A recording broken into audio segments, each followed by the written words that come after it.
First of this weekend's 3 air shows was today, wrapping up just a few hours ago, and people from all over the Bay Area certainly came out to watch it. It was thrilling as usual. ABC 7 News reporter Ryan Curry is at one of the most popular viewing locations in the city. He's live at Marina Green. Ryan?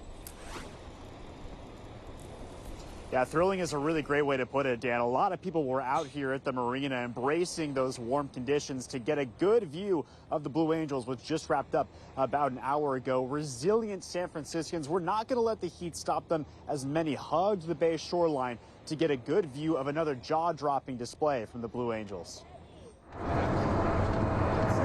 The roaring sound that graces the San Francisco sky is back. The Blue Angels air show highlights Fleet Week, which residents say is one of San Francisco's main events. I love jets. I love the military. You know, walking around, I've thought, like, man, if I was younger, I kind of wish I would have joined a branch. Sunnyvale resident Brandon Lechty is one of the many embracing the energy of the armed forces by braving out hot temperatures in San Francisco to celebrate an event that began over 4 decades ago. I'm just taking it in. I don't even totally know what to expect because I've never been to an air show like this before. It's not just the Navy. All public service groups showed the public a glimpse of what they do, some showing if they have what it takes to be in the armed forces.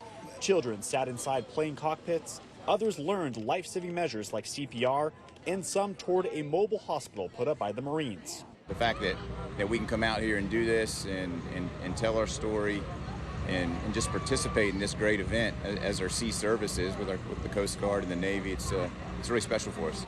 Fleet Week officials are also honoring military members for their work in helping the community.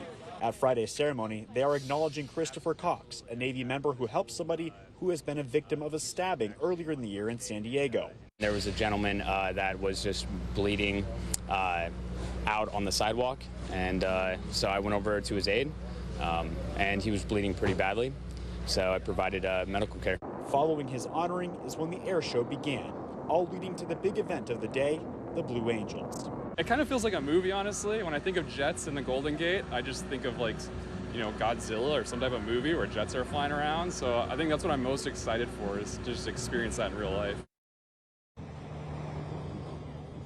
Well, it's not as destructive as a Godzilla film, but given the fact that you are on a sunny day here near San Francisco by the Golden Gate Bridge, it's easy to think why it would be as picturesque as a movie would be. Fleet Week officials, they are dedicating this entire weekend to the late Senator Dianne Feinstein. Of course, we know she was monumental in bringing the Blue Angels here to San Francisco in the early 80s. We're live in San Francisco. Ryan Curry, ABC 7 News. Yeah, 1981 to be precise. So, Ryan, it's just such a stunning scene behind you. I could look at it all day. People are out in the heat for hours today. How do they stay cool? Yeah, well, Dan, it felt like a day at the beach, really, a typical day at the beach. A lot of people in bathing suits, many of those beach tents, beach umbrellas, all doing anything they can to make sure that the sun and the heat was not going to stop them from watching what we all know and love every single year at this time in October. Yeah, for sure. Okay, Ryan, thanks so much.